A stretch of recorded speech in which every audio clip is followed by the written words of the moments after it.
Hello friends, তোমরা সবাই কেমন আছো? আশা করি ভালো আছো। আমি আজকে তোমাদের সঙ্গে শেয়ার করব কুমড়ো শাকের ডাঁটা দিয়ে মাছের মাথার চচ্চড়ি। তার জন্য আমি এখানে কুমড়ো শাক কেটে ধুয়ে পরিষ্কার করে নিয়েছি। কুমড়ো শাকটা কিন্তু ভালো করে কাটতে হবে। কুমড়ো শাকের গায়ে যে খোসাটা থাকে, ছোকলাটা, সেটা ভালো করে ছাড়িয়ে নিতে হবে, নাহলে খাওয়ার সময় কাটা কাটা বাঁধবে। তো আমি ভালো করে কেটে ধুয়ে পরিষ্কার করে নিয়েছি। আর এখানে আমি নিয়ে নিয়েছি দুটো বড় সাইজের মাছের মাথা, দোকান থেকে কেটে নিয়ে এসেছিলাম। ভালো করে ধুয়ে পরিষ্কার করে নুন আর হলুদ মাখিয়ে নিয়েছি। আর এখানে আমি একটা বড় সাইজের টমেটো কুচি করে রেখেছি। আর এখানে আমি নিয়ে নিয়েছি পেঁয়াজ, রসুন, আদা, জিরে আর কাঁচা লঙ্কা আমি পেস্ট করে রেখেছি। তো কুমড়ো শাকের তো অনেকে অনেকভাবেই করে, তো আমি যেভাবে করছি সেটাই তোমাদের সঙ্গে শেয়ার করছি। তো চলো রান্নাটা স্টার্ট করা যাক। তো আমি কড়াই বসিয়ে দিয়েছি। আর এখন আমি এখানে দিয়ে দেবো সর্ষের তেল। তো আমি এখানে বেশ কিছুটা সর্ষের তেল দিয়ে দেবো, যেহেতু অনেকটাই মাছের মাথা আছে তাই। আর আমি বলতেই ভুলে গেছিলাম, আমি আলুটাও আগেই কেটে ধুয়ে পরিষ্কার করে নিয়েছিলাম, দুটো আলু ছোটো সাইজের। তো আমি আলুটাও একটু লাল লাল করে ভেজে নেব। একটু নেড়ে চেড়ে ভালো করে আলুটা একটু লাল লাল করে ভেজে নেব। তো আলুটা আমার ভালো করে লাল লাল করে ভাজা হয়ে গেছে। এখন আমি তুলে নেব একটা বাটিতে।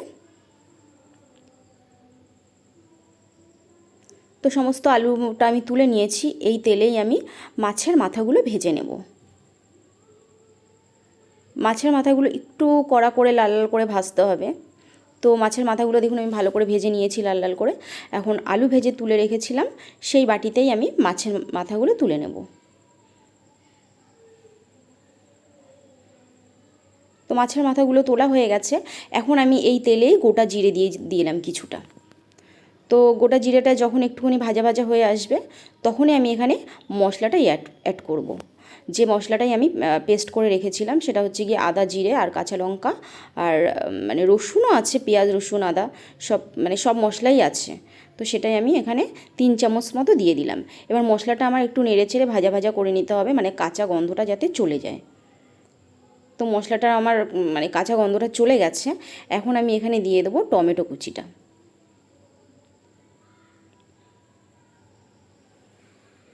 তো আমি টমেটো কুচি দিয়ে দিয়েছি, তারপরে একটু নুন দিয়ে দিলাম যাতে টমেটোটা তাড়াতাড়ি গলে যায়। আর আমি এখানে দিয়ে দিচ্ছি ছোটো চামচের 1 চামচ হলুদ গুঁড়ো। আর আমি দিয়ে দিচ্ছি ছোটো চামচের 1 চামচ ধনিয়া গুঁড়ো। তো এখন মশলাটা পুড়ে যাবে, তাই একটু জল দিয়ে ভালো করে মশলাটা কষাতে হবে। তো এখন আমি দিয়ে দিচ্ছি, আমি ভুলে গেছিলাম তখন, আমি দিয়ে দিলাম একটুখানি কাশ্মীরি গুঁড়ো লঙ্কা। আমি যেহেতু কাঁচা লঙ্কা দিয়েছি তাই কালারের জন্য একটুখানি কাশ্মীরি গুঁড়ো লঙ্কা দিলাম। এখন মশলাটা ভালো করে আমার কষিয়ে নিতে হবে। তো আমি 2 মিনিট ঢেকে রাখবো। তো এখন ঢাকনা খুলে দেখে নেব আমার মশলাটা কতদূর কষানো হলো। তো দেখুন তেল ছেড়ে দিয়েছে, আমার মশলাটা বেশ ভালো করে কষানো হয়ে গেছে। এখন আমি এখানে দিয়ে দেবো মাছের মাথা আর আলুটা যে ভেজে তুলে রেখেছিলাম, সেটাই আমি দিয়ে দেবো এখন। তো দিয়ে বেশ আমি এখন মাছের মাথা আলুটা সুন্দর করে মশলার সঙ্গে ভালো করে একটু কষিয়ে নিতে হবে, নেড়ে চেড়ে।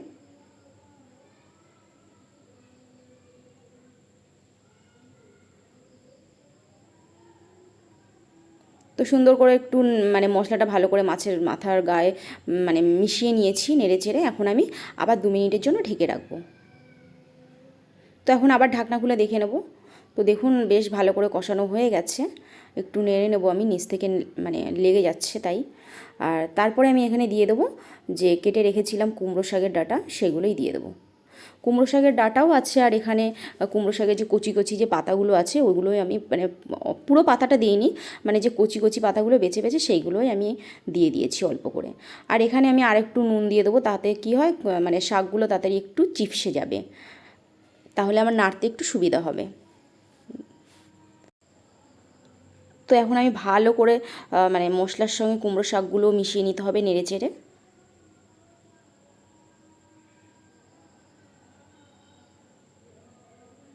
তো সুন্দর করে মিশিয়ে নিয়েছি মশলার সঙ্গে। এখন আমি এটাকে ঢেকে রেখে দেবো 3-4 মিনিটের জন্য। গ্যাসের ফ্লেমটা লো টু মিডিয়ামে রেখে, না হলে নিচ থেকে পুড়ে যাওয়ার ভয় আছে। তো আবারও আমি ঢাকনা খুলে দেখে নেব যে আমার চচ্চড়িটা কতটা হলো। তো তো দেখুন ভালো করে কষানো হয়ে গেছে প্রায়। এখন আমি এখানে জল দিয়ে দেবো। তো শাকগুলো খুব নরম হয়ে গেছে নুন দেওয়ার পরে, এতক্ষণ কষানোর পরে শাকগুলো খুব ভালোভাবে নরম হয়ে গেছে। তো আমি আরেকটু সময় ঢেকে রাখবো 2 মিনিট মতো। তো ঢাকনা খুলে এবার আমি দেখে নেবো। এখন আমি এখানে জল অ্যাড করব। কুমড়ো শাকের ডাঁটাটা না অনেকটা শক্ত হয়, মানে রান্না করতে অনেকটা টাইম লাগে সিদ্ধ হতে, তাই অনেকক্ষণ ধরে কষিয়ে নিলাম। এইবারে আমি পরিমাণ মতো জল দিয়ে দিচ্ছি। জলের পরিমাণটা আমি অল্পই দেবো, যেহেতু এটা চচ্চড়ি টাইপের হবে, তাই জলের পরিমাণটা আমি অল্পই দিলাম। যে জলটা দিলাম এটাও টেনে যাবে আস্তে আস্তে, মানে কষাতে কষাতে। তো যাই হোক, আমি পরিমাণ মতো জল দিয়ে দিয়েছি। এখন আমি এখানে একটু নুন দেব, যেহেতু জল দিয়েছি তাই একটুখানি নুন লাগবে। তো আরও একটু পরিমাণ মতো আমি নুন দিয়ে দিলাম।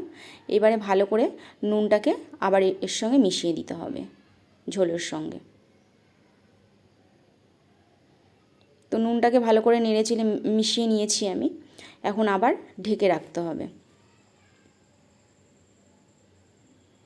তো আবার 5-7 মিনিটের জন্য ঢেকে রাখলাম, গ্যাসের ফ্লেমটা লো টু মিডিয়ামে রেখে। তো ঢাকনা খুলে আবার একবার দেখে নিচ্ছি। দেখুন খুব সুন্দরভাবে হয়ে গেছে, ঝোলটাও অনেকটা টেনে এসেছে। আর একটু টানাতে হবে, যেহেতু আমি চচ্চড়ি টাইপের করব, তো আর একটু টানাতে হবে।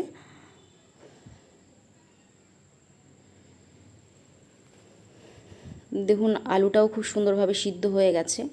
আপনারা তো মাছের মাথা দিয়ে বাঁধাকপি খেয়েছেন, মাছের মাথা দিয়ে মানে মুগ ডাল খেয়েছেন।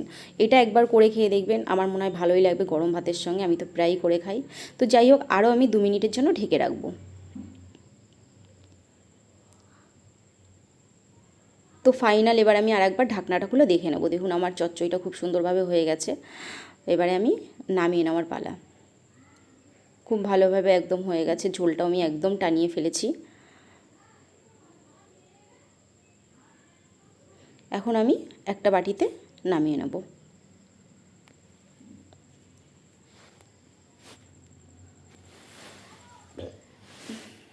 তো দেখুন মাছের মাথা দিয়ে কুমড়ো শাকের ডাঁটার চচ্চড়ি ফাইনালি হয়ে গেছে। আর এটা গরম ভাতের সঙ্গে খেতে দুর্দান্ত লাগে, আপনারাও ট্রাই করতে পারেন। আর আমার ভিডিও যদি আপনাদের ভালো লেগে থাকে তাহলে আমার চ্যানেলটাকে লাইক অ্যান্ড সাবস্ক্রাইব করতে ভুলবেন না। আর এখানেই আমি এন্ড করছি, আবার আসবো নতুন কোনো রেসিপির সঙ্গে।